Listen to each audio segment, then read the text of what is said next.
이 원래 사도신경 원문에 보면, 이 원문이 라틴어로 되어 있죠. 이 라틴어 원문에 보면은, 이 지옥 강화 교리가 있어요. 어떤 식으로 되어 있냐면은, 지옥에 내려가셨으며 라고 되어 있어요. 그러니까, 십자가에 못 박혀 죽으시고 장사 지낸 바 되었다가 이 다음에 지옥에 내려가셨으며, 이 내용이 있어요. 영어 번역에도 descended to hell 이렇게 이제 지옥에 내려가셨다는 그런 내용이 분명히 있습니다. 그래서 세계 모든 나라들에서 이 내용을 고백해요. 사도신경으로 신앙 고백할 때 지옥에 내려가셨으며 또는 음부에 내려가시며 이 내용을 고백을 합니다. 그런데 우리말 사도신경에는 없죠. 자, 왜 없을까요? 1894년도에 이 언더우드 선교사의 번역판이나 또 1905년 장로교 선교사 협의회의 번역판에서는 분명히 이 구절이 들어 있었어요. 그런데 이제 우리나라의 그 장로교 선교사들이 들어오고 또 침례교 선교사들이 들어오고 감리교 선교사들이 이렇게 들어왔죠. 먼저는 이제 장로교하고 감리교 선교사들이 들어왔죠. 근데 우리나라에서는 좀 특이한 일이 벌어졌어요. 장로교하고 감리교가 서로 사이좋게 이렇게 협력을 했어요. 그게 이제 그 당시 선교사들을 파송했던 그 미국 교계의 그 분위기를 반영하는 것이었습니다. 그러니까 원래 막 장로교, 감리교가 이렇게 교리도 다르고 좀 이렇게 서로 함께하기 어려운 그런 이제 교파인데, 이제 그 당시 선교사를 보낸 그 미국 기독교 상황이 어떤 상황이었냐면은, 이제 2차 대각성 운동의 그 부흥 운동의 이제 그 끄트머리쯤에 있었거든요. 그리고 자유주의가 막 대단히 이제 유행을 하고, 그래가지고 이제 그 보수적인 이제 이 성경 하나님의 말씀이라고 그대로 믿고 또 정통 교리를 수보하고자 하는 이제 그런 이제 아주 필요성이 강하게 느껴지던 그런 시대였어요.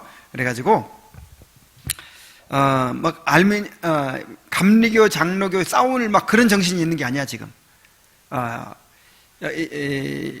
지금 이 새로운 선교지인 조선에서는 그런 자유주의에서 이제 자유주의의 침투를 막아내야 되고, 그 다음에 또 그러니까 어떤 막 교리적으로 철저하고 막 이런 것보다는 이제 뭔가 좀 그 부흥운동의 영향으로 막 이렇게 사람들 일단 구원받는 게 중요하고 막 이런 이제 상황이고, 그 다음에 이제 그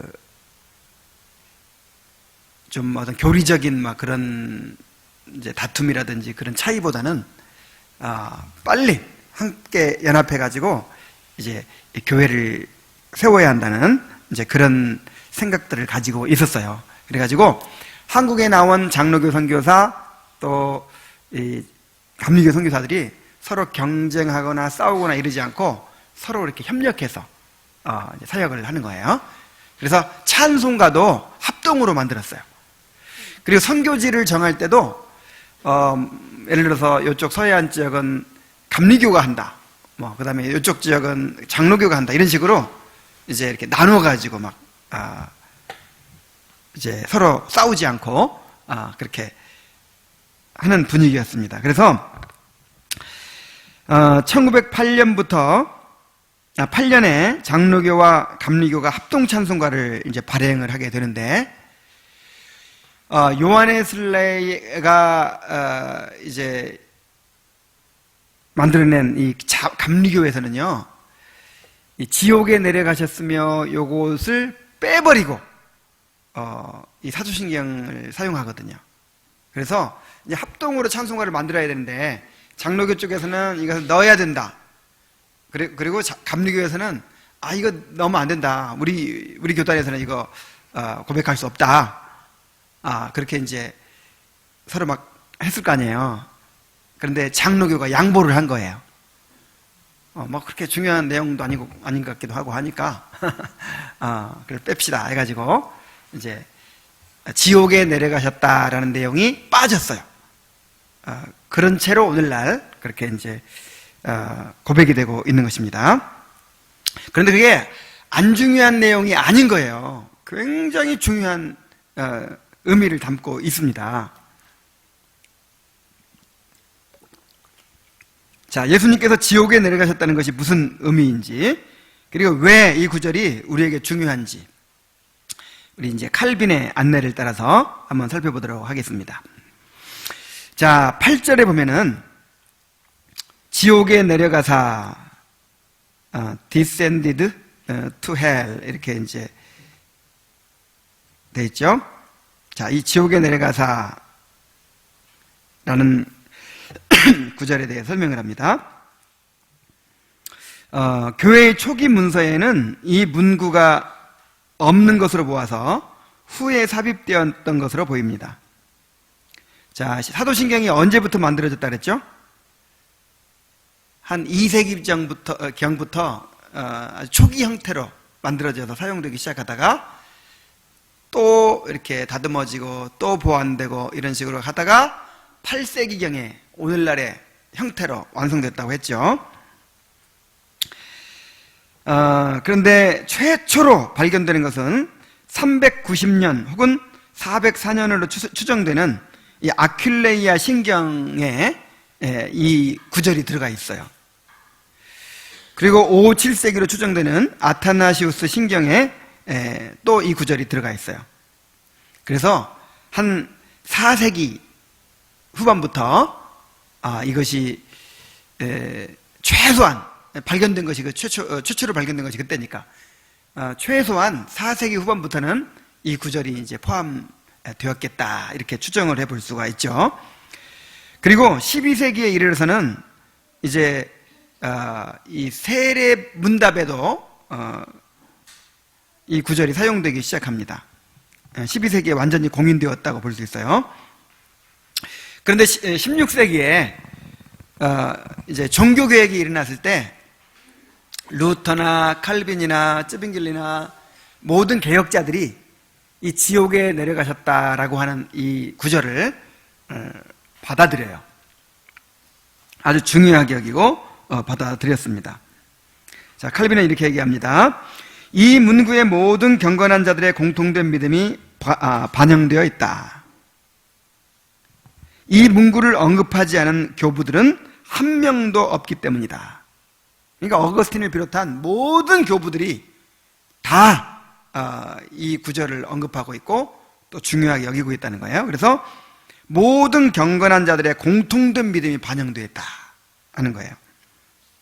사도신경에 대해서 주목할 것은 거기에 우리의 신앙의 요체가 충분하고도 완전하게 세세히 들어있고 또한 하나님의 순전한 말씀에서 나온 것 이외에는 아무것도 들어있지 않다는 사실이다.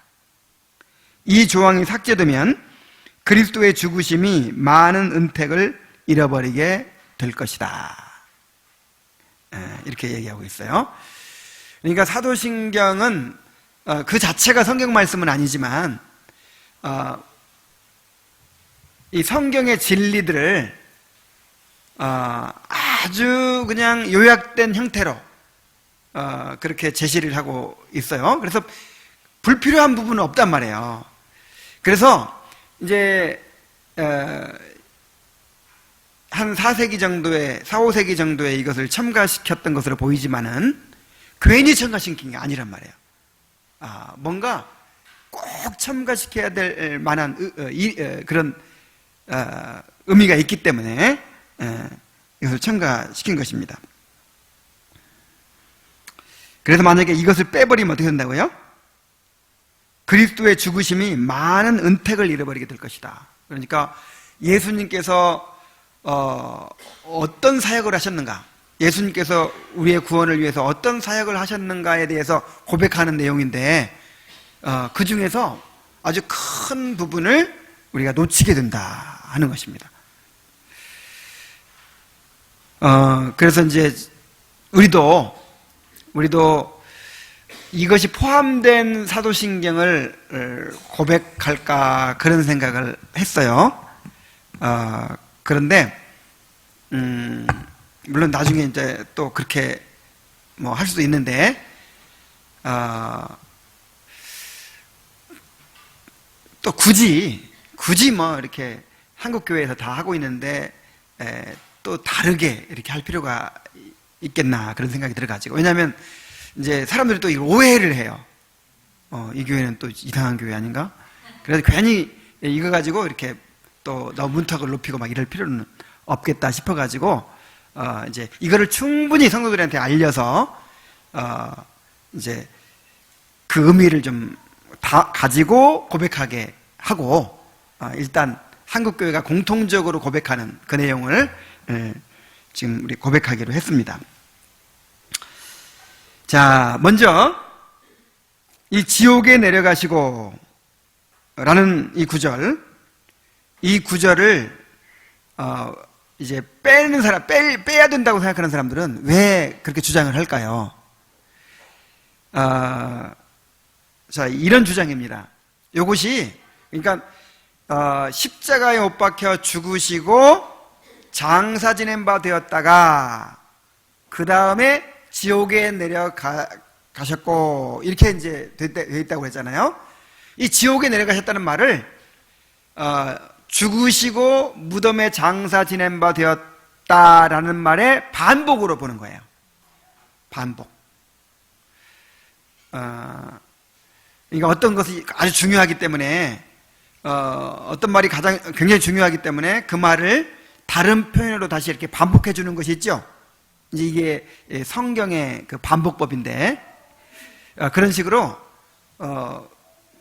죽으시고 무덤에 장사 지낸 바 되었다라는 말을 반복한 것으로. 자, 왜 이렇게 보냐면은 성경에서 이제 지옥으로 번역된 말이요. 히브리어에는 스올이라고 그래요. 스올. 또 신약 성경 헬라어로는 하데스라고 합니다.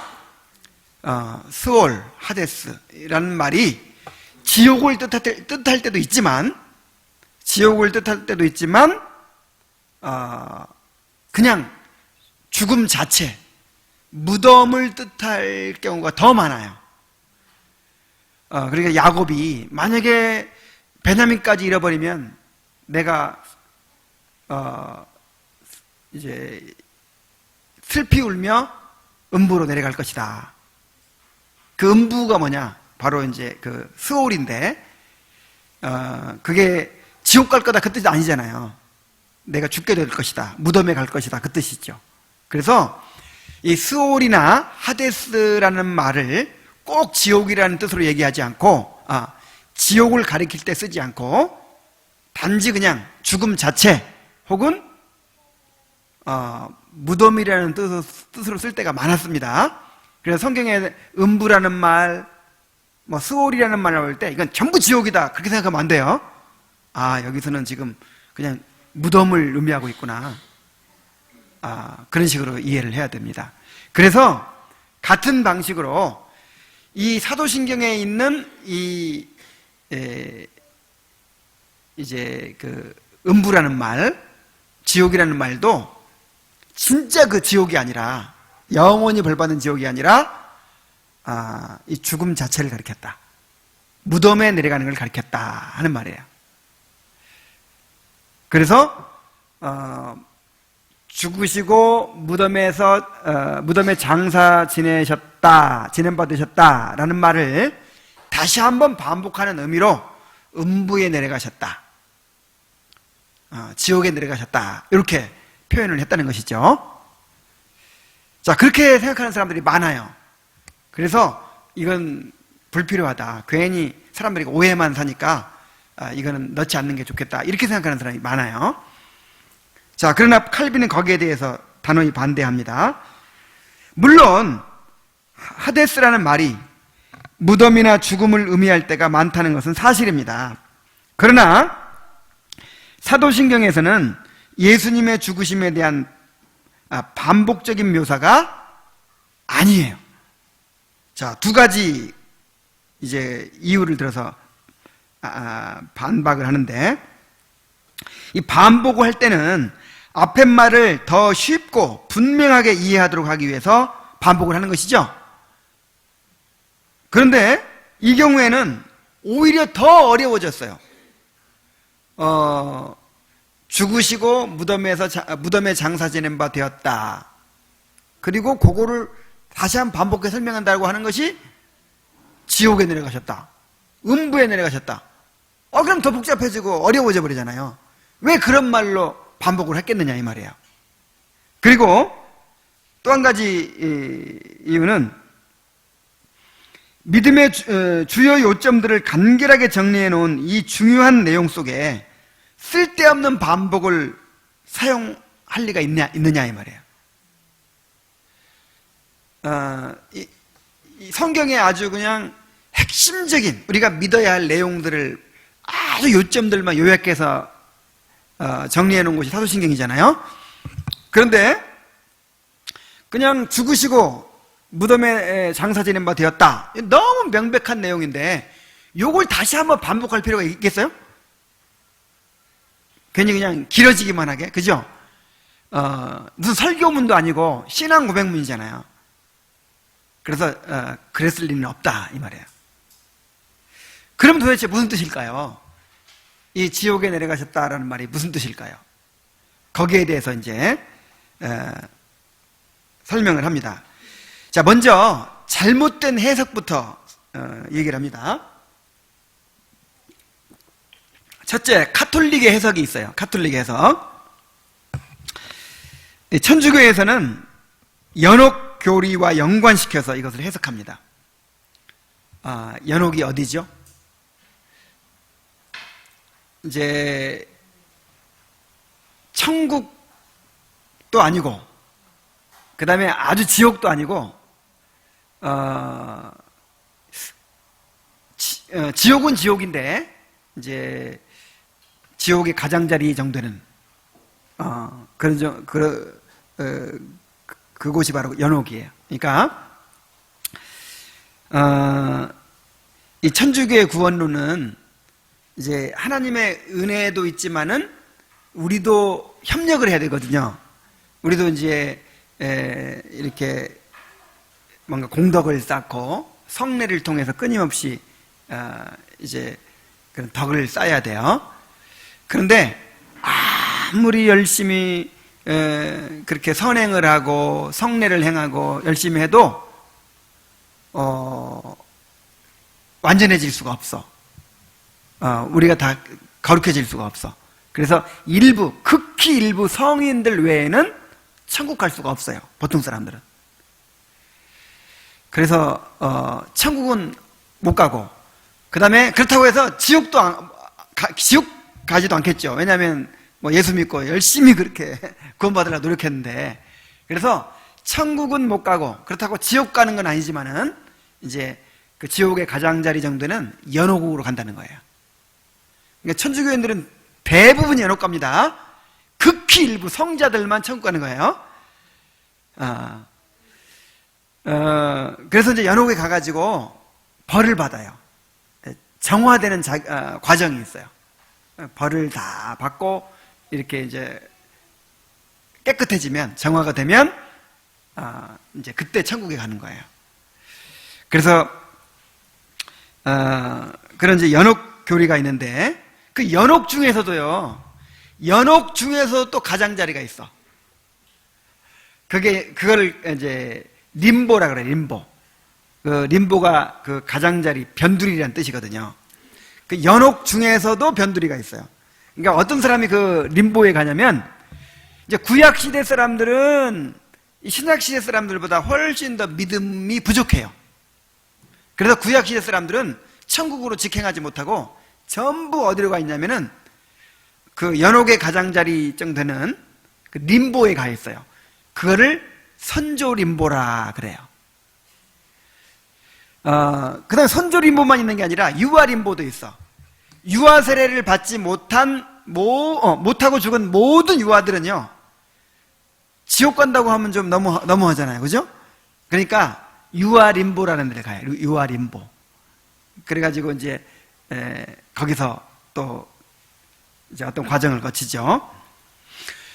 자, 그런데 그 2007년도에 교황이 유아림보 교리를 파기시켰어요. 이제 그 천주교회는 교리 이렇게 위원회라는 게 있어가지고 이제 어떤 교리를 연구를 하게 만들어요. 유아림보 교리를 연구하게 만들어가지고 유아들은 다 천국 간다고 볼 수 있다. 유아들은 다 천국 간다고 볼 수 있다.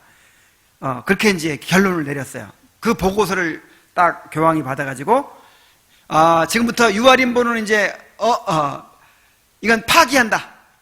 그래가지고 그때부터 유아림보 교리는 없어졌습니다.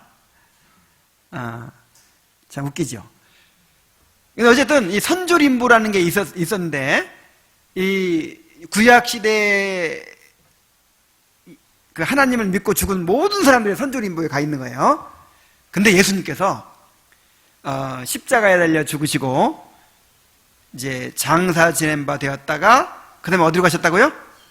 지옥에 내려가셨을 때 그때 거기 가셨다는 거예요. 거기 그 선조림보에 가셔가지고 이제 그들을 이제 풀어서 해방시키셔가지고 그들을 데리고 천국으로 가셨다는 거예요. 자, 이게 이제 천주교의 해석입니다. 자, 말이 됩니까? 안 됩니까? 정말 말도 안 되는 교리죠. 자, 그 다음에 이제 이 루터파의 교리가 있어요. 루터파에서는 이것을 어떻게 해석하느냐? 그리스도가 지옥에 내려가신 것은 사실인데, 지옥에 내려가면 거기에 누가 있어요? 사탄과 흑암의 세력들이 있어요. 자, 그리스도가 이제 장사 지낸 바 되었다가 지옥에 내려가셔가지고 사탄과 흑암의 세력들에게 승리를 선포하셨다는 거예요. 너희들은 다 죽었어! 내가 승리했어! 내가 십자가로 모든 죄인들을 구원했어! 하면서 이제 승리를 선포하시고 그렇게 오셨다는 거죠. 그래서 우리 이제 개혁파에서는, 칼빈주의에서는 이 부분을 그리스도의 비하, 그리스도의 낮아지심의 마지막 부분으로 보거든요. 자, 사도신경에서 예수님에 대한 고백을 두 가지로 나눌 수 있죠. 예수님이 어떤 분인가 하는 예수님의 인격에 대한 고백, 그게 2항이고, 그 다음에 예수님이 어떤 사역을 하셨나 하는 예수님의 사역에 대한 고백이 3항부터 8항까지. 근데 이 3항부터 8항까지의 예수님의 사역에 대한 고백도 또 두 가지로 나눠져요. 높아지심의 사역, 낮아지심의 사역, 높아지심의 사역. 그래, 낮아지심은 어떤 거예요? 성령으로 잉태하사 동정녀 마리아에게서 나시고 본디오 빌라도의 권한을 받으사 십자가에 못 박혀 죽으시고 장사 지낸 바 되었다가 지옥에 내려가셨으며, 여기까지가 낮아지심의 사역이야. 낮아지심의 사역의 끝이죠. 근데 이제 루터파에서는 지옥에 내려가셨다는 걸 높아짐의 사역으로 보는 거예요. 왜? 지옥에 내려가가지고 승리를 선포했으니까.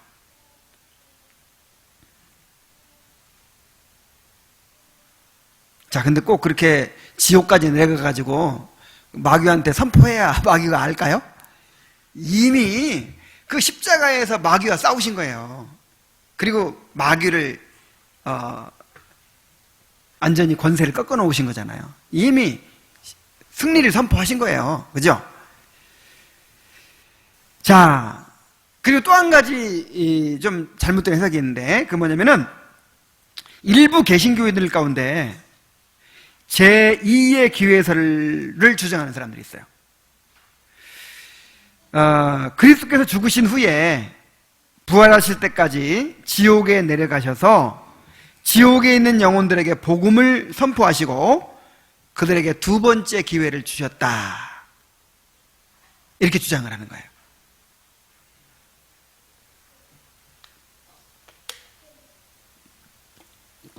자, 이렇게 주장하는 분이 대표적으로 누가 있냐면은,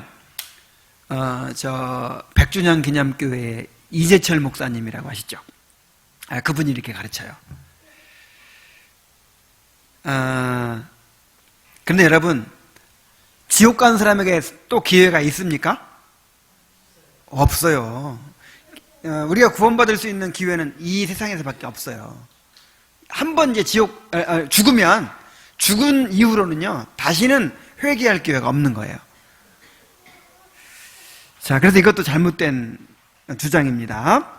자, 그런데 이 세 가지 주장에 공통점이 있어요. 이 세 가지 주장의 공통점은 뭐냐면, 예수님께서 실제로 지옥에 내려가셨다는 거예요. 그리고 그것을 주장하는 근거 구절이 있어요.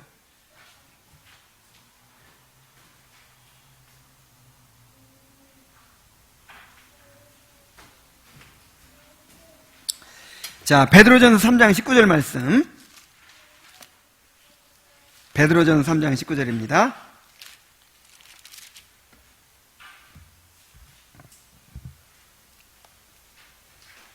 그가 또한 영으로 가서 옥에 있는 영들에게 선포하시니라.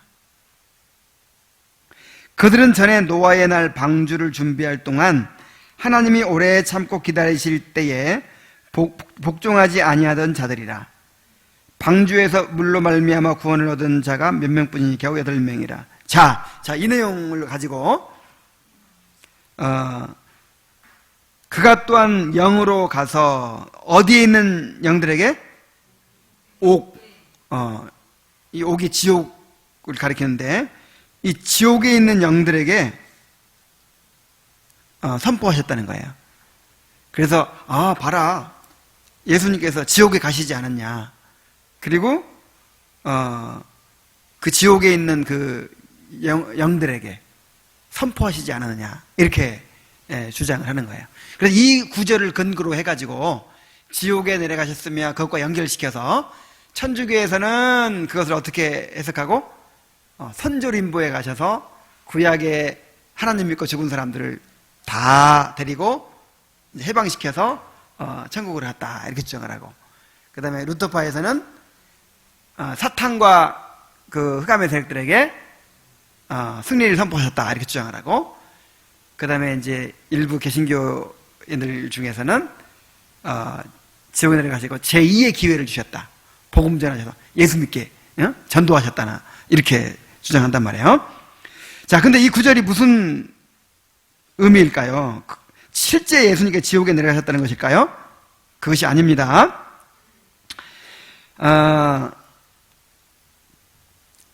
이 옥은 지옥이 맞아요. 지옥이 맞는데 옥에 있는 옥에 있는 영들에게 선포하셨다 그랬죠?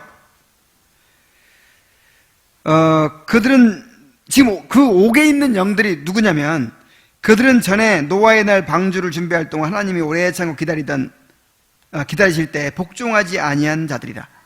그러니까 노아 홍수 때에 다 멸망한 사람들이 지금 어디 가 있어요? 옥에 가 있어요. 그 옥에 가 있는데, 그 사람들 지옥에 들어가 있는데, 예수님이 그 사람들에게 가서 복음을 선포하셨다, 그 뜻이 아니고, 그 사람들이 그 노아 시대에 살아있을 때, 자, 노아 시대에 그 사람들이 살아있을 때도 예수님이 계셨어요, 안 계셨어요? 계셨죠. 예수님이 계셨어요. 예수님이 영으로, 성령으로 그들에게 선포하셨다, 그 뜻이에요. 노아를 통해서, 또 하여간 구약시대에 사용하신 그런 종들을 통해서 이제 지금 지옥에 가 있는 그 사람들에게도 이미 선포하셨어요. 자, 무슨 의미인지 알겠죠?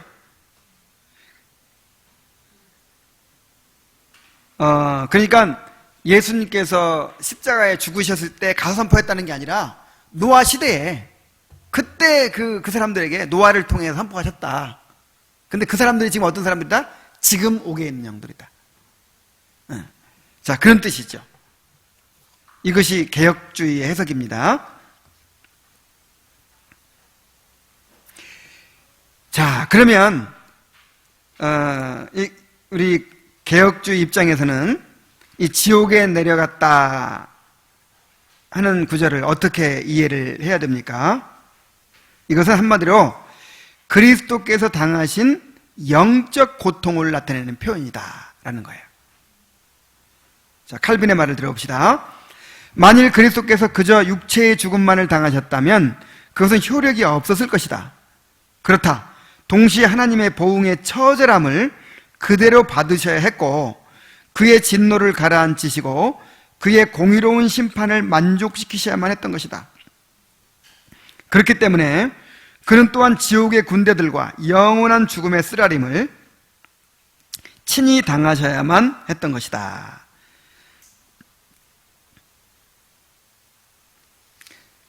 여기서 말하고자 하는 요점은 사도신경은 그리스도께서 사람들이 보는 앞에서 당하신 일을 제시하고 그 다음에 그가 하나님 보시기에 당하신 눈에 보이지 않고 깨달을 수도 없는 심판을 적절히 언급하며 그렇게 함으로써 그리스도의 몸이 우리의 구속의 값으로 드려졌을 뿐만 아니라 그의 영혼으로도 정죄받고 버림받은 사람의 처절한 고통을 당하심으로써 더 크고 더 훌륭하게 값을 치르셨다는 사실을 알려주고 있다는 사실인 것이다. 예수님의 이제 십자가의 고난을 생각할 때 우리가 너무 오해하기가 쉬워요. 그 대표적인 예가 뭐냐면 패션 오브 더 크라이스트라고 하는 영화예요. 그 영화 만든 사람이 누구더라? 멜 깁슨. 그 멜 깁슨이 천주교 신자인데 완전히 천주교 시각으로 만든 거예요. 그러니까 그 마리아를 완전히 그냥 성녀로 만들죠. 울지도 않아.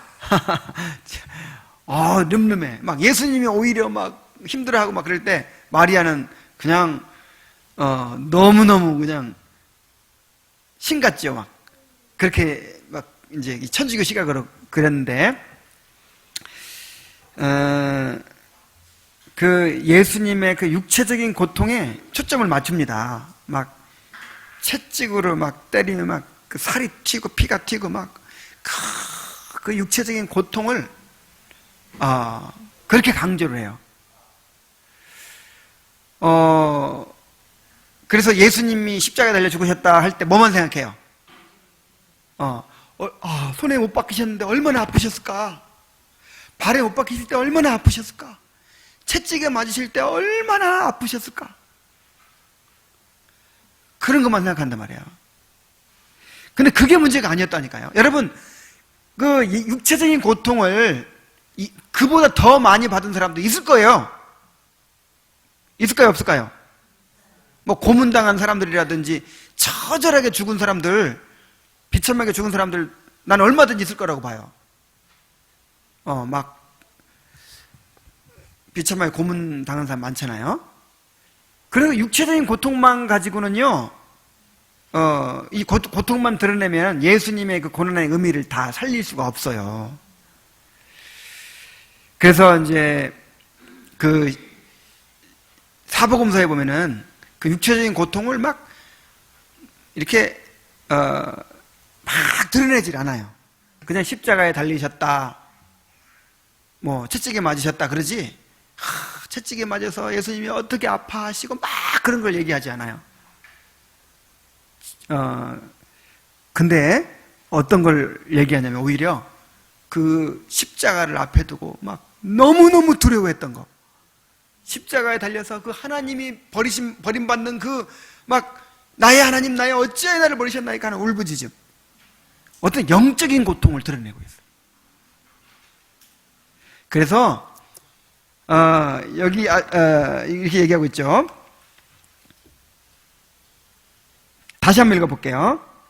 여기서 말하고자 하는 요점은 사도신경은 그리스도께서 사람들이 보는 앞에서 당하신 일을 제시하고, 일단 그 육체적인 죽음을 제시한 다음에, 자, 육체적인 죽음을 제시하는 부분이 어떤 부분이에요? 십자가에 못 박혀 죽으시고 장사 지낸 바 되었다가, 이게 육체적인 죽음을 제시한 거예요. 그 다음에 그가 하나님 보시기에 당하신 눈에 보이지 않고 깨달을 수도 없는 심판을 적절히 언급하며, 자, 이게 뭐냐면 지옥에 내려가셨으며 라는 구절이란 말이에요. 그래서 그의 영혼으로도 정죄받고 그의 영혼으로도 정죄받고 버림받은 사람의 처절한 고통을 당하심으로써 더 크고 더 훌륭하게 값을 치르셨다는 사실을 알려주고 있다는 사실인 것이다. 그러니까 처음에는 그냥 십자가 못 박혀 죽으셨다 이 말밖에 없었을지 몰라요. 그런데 그 말 가지고는 이 의미를 살릴 수가 없어. 단지 육체적으로 죽은 것만이 아닌데, 저도 어릴 땐 항상 그렇게 생각했어요. 아이고, 가시만 찔려도 아픈데 못을 박혔으니 얼마나 아팠을까, 항상 그 생각만 하죠. 근데 그게 전부가 아니란 말이에요. 그런 정도의 고통은 어떤 의인들도, 이 땅에 사는 의인들도 그렇게 당하는 사람들이 있다니까요. 그것이 작다는 뜻이 아니라, 예수님은요, 우리 대신 하나님의 진노를 당하셨어요. 하나님의 공의로운 그 진노를 다 그 육체에 당하신 거예요. 자, 우리의 죄값이 뭐예요? 지옥의 형벌이에요. 지옥의 형벌. 그러니까 지옥에서 영원토록 그 하나님의 진노를 받는 거예요. 그게 얼마나 무서울까요? 근데 우리는 받아도 그 진노를 다 다 갚을 수가 없어. 근데 하나님이신 예수님이 인성을 입으시고, 우리 대신 그 진노를 한꺼번에 다 받으신 거예요. 그러니까 그 고통은요, 육체의 고통이 아니고, 무슨 고통? 영혼의 고통이었다니까? 영혼의 고통. 그래서, 못 박혀 죽으시고 장사지내 한번 되었다가, 이것만 가지고는 그냥 사람들이 육체적인 고통만 생각하니까, 우리 대신 지옥의 고통을 받으셨다. 우리 대신 하나님의 진노와 저주를 받으셨다. 예수님의 진짜 고통은 영혼의 고통이었다. 이것을 드러내주기 위해서 지옥에 내려가셨다라는 구절을 포함시켰다라고 하는 것입니다. 자, 성경 본문의 증거들을 보면요, 사도행전 2장 24절에 하나님께서 그를 사망의 고통에서 풀어 살리셨으니 이는 그가 사망에 매여 있을 수 없었습니다. 그랬죠? 사망의 고통이라 그랬어요. 사망의 고통.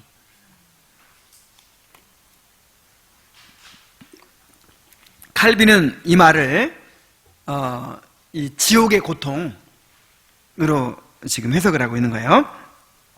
그 다음에 마가복음 14장 33절부터 34절에 베드로와 야고보와 요한을 데리고 가실새 심히 놀라시며 슬퍼하사 말씀하시되 내 마음이 심히 고민하여 죽게 되었으니 너희는 여기 머물러 깨어있으라 하시고. 자, 겟세마네 동산에 가셨는데 갑자기 몸소리를 치는 거예요. 예수님이 막 몸소리를 치면서 막 스스로 놀라요. 그리고 슬퍼하세요. 너무너무 슬퍼하세요. 그러면서 말씀하시기를 내가 마음이 심히 고민하여 어떻게 되었으니? 죽게 되었으니 너희는 여기 머물러 깨어있으라. 이 민주화 운동할 때요, 이제 그 열사들 있죠, 열사들. 자기 몸에 막 기름을 붓고 스스로 막 이렇게 불타서 죽는 사람들 있죠. 막 그런 사람들이 있어요. 그리고 또 어떤 민주투사는요, 젊은 사람인데 대학생이었던가 그런데 이제 법원에서 판사가 이제 재판정에서 사형 선고를 내린 거예요. 큰일 났죠? 사형 선고를 받았으니 이제 막 완전히 이제 슬픔을 당한 건데, 아주 의연한 태도로 웃으면서 영광이라고, 내가 한 일은 아무것도 아닌데 나 사형 선고를 내려줘서 너무 감사하다고 그랬다는 거예요. 그런 사람에 비해서 예수님 보세요. 예수님 사형을 앞두고 막 무서워가지고, 너무너무 무서워가지고 막 벌벌 떨고 그냥 놀래고 막 소스라치게 놀라고 슬퍼하고 막 제자들한테 약한 모습 보이고, 내가 심히 고민하여 죽게 됐다 그러고, 그 다음에 막 기도할 때 어떻게 하셨어요? 아버지여, 할 수만 있으면 이 잔을 내게서 옮기시옵소서. 막 이걸 몇 번이나? 3번이나 막 그렇게 기도하시고. 여러분, 예수님이 너무 나약하잖아. 아니, 민주투사보다 못해.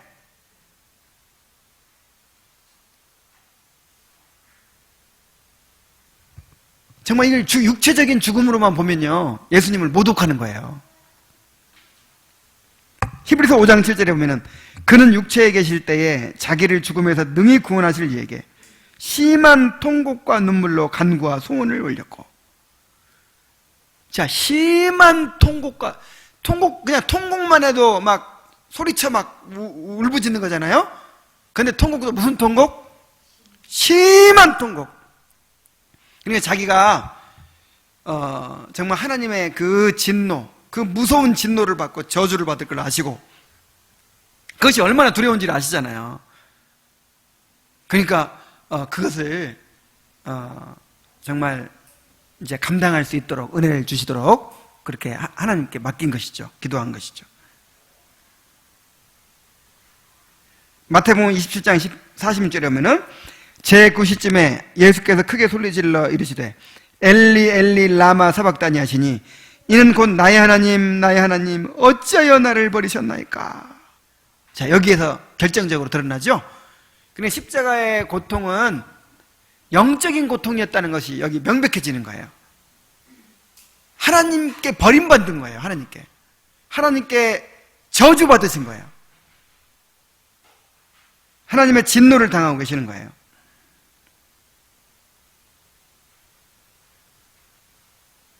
히브리서 2장 14절로 15절에 보면은, 자녀들은 혈과 육에 속하였음에 그도 또한 같은 모양으로 혈과 육을 함께 지니심은 죽음을 통하여 죽음의 세력을 잡은 자 곧 마귀를 멸하시며, 또 죽기를 무서워함으로 한평생 매여 종로로 타는 모든 자들을 놓아주려 하심이니.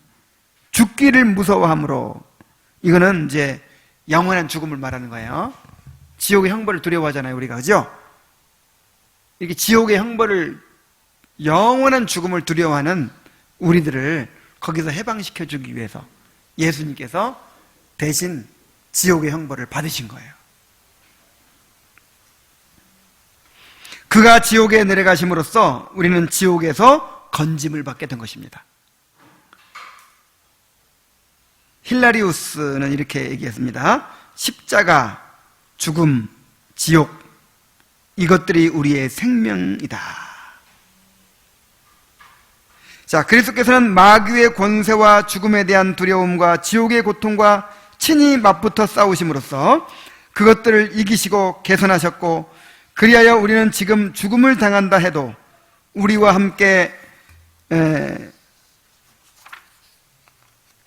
우리 왕께서 이미 삼켜버리신 그것들을 두려워하지 않게 된 것이다. 그러니까 예수님께서 지옥에 내려가셨다, 이게 얼마나 은혜로운 고백이에요. 너무너무 은혜로운 고백이죠. 지옥에 내려가셨으며 할 때마다 예수님이 나 대신 가신 거잖아요. 나는 지옥에서 건짐받은 거예요. 그래서 우리가 이제 신경을 고백할 때 십자가에 못 박혀 죽으시고 장사 지는 바 되었다가 지옥에 내려가셨으며를 안 하더라도 그 의미를 가지고 고백을 해야 됩니다. 십자가에 못 박혀 죽으시고 장사 지낸 바 되었다가 할 때, 그때 십자가에서 나를 위해서 지옥에 내려가셨다. 십자가에서 나를 위해서 지옥의 고통을 받으셨다. 이 사실을 마음에 이렇게 담고 그리고 고백을 하시기 바랍니다. 자, 끝으로 각종 오해와 오류에 대한 반박을 보겠습니다. 자, 어떤 사람들은 이렇게 주장을 해요. 그리스도는 진정으로 두려워하지 않으셨다. 그리스도께 약한 것을 돌리는 것은 부당하다. 그리스도는 단지 두려워하는 것처럼 보이셨을 뿐이다. 아니, 예수님이 어떤 분인데, 예수님은 하나님의 아들인데 그 십자가의 죽음을 두려워했겠냐. 그렇게 막 약한 모습 보이는 것은 그냥 그런 것처럼 보이셨을 뿐이 실제로는 그렇게 두려워하지 않았다. 이렇게 주장하는 사람들이 있단 말이에요. 자, 이것도 예수님이 당하신 지옥의 고통을 약화시키는 말이죠. 자, 반론을 이렇게 얘기합니다. 만일 그리스도가 우리 대신 형벌을 당하지 않으셨다면 우리의 구속자가 되실 수 없었을 것이다. 그리스도는 우리와 같은 인성을 가지셨기 때문에 하나님의 무서운 형벌로 말할 수 없는 두려움과 고통을 겪으셨다. 전혀 죄가 없으셨으며 끝까지 완전한 순종을 나타내셨다. 그러니까 두려워하셨지만 그렇다고 죄에 빠진다든지 순종을 못하신다든지 하지는 않으셨다는 것이죠. 자, 예수님은 신성과 인성이 한 위격에 연합되어 있죠. 이걸 무슨 연합? 위격적 연합. 그러니까 신성과 인성이 한 위격 안에 연합되어 있죠. 그리고 신성과 인성이 서로 교류한다 그랬죠. 그걸 뭐라고 그러죠? 속성의 교류. 그러니까 그 인성이 당하신 일도 결국 누가 당하신 거예요? 누가 당하신 거예요? 위격적 연합이니까 하나님이 당하신 거예요. 그죠? 그리고 이제 그 진노를 감당해내는 것은 하나님의 신성으로 감당해내는 거잖아요. 신성으로 감당해내지만 또 인성을 입고 계시니까 그 하나님의 진노가 두려워요, 안 두려워요? 우리가 두려워하는 것과 똑같이 두려워요. 여러분, 지옥 가는 거 두렵죠? 하나님의 심판이 두렵죠? 예수님의 인성은 그게 두려워요. 그래서 아버지여 할 만하시거든. 이 잔을 내게서 옮기시옵소서. 심히 놀라시며 슬퍼하시고 내가 지금 고민하여 죽게 되었으니 나와 함께 깨어있으라, 이렇게 말씀하신 거예요.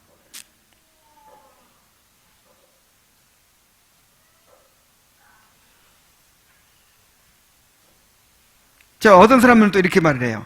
그리스도는 죽음을 두려워하신 것은 사실이지만 하나님의 저주와 진노는 두려워하지 않으셨다. 자신이 그런 것에서 안전하다는 것을 알고 계셨기 때문이다.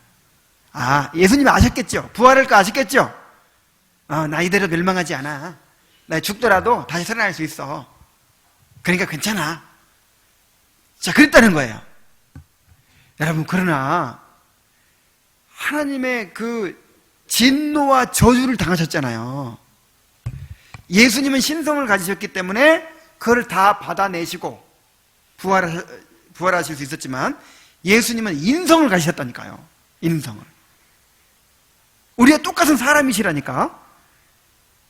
그래서 우리가 똑같은 사람으로서 이제 하나님의 진노와 저주를 지옥의 형벌을 받으신 거예요.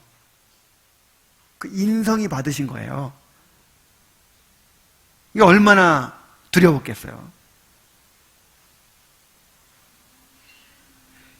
반론은 한마디로 이렇게 얘기합니다. 그리스도께서 보통의 죽음에 대해서 그렇게 두려워하셨겠는가? 그냥 보통 육체적인 죽음 때문에 이렇게 두려워하셨겠냐 이 말이에요. 육체적인 죽음 때문에 이렇게 두려워하셨다면 예수님 두려워하셨다고 생각한다면 예수님을 모독하는 거라니까.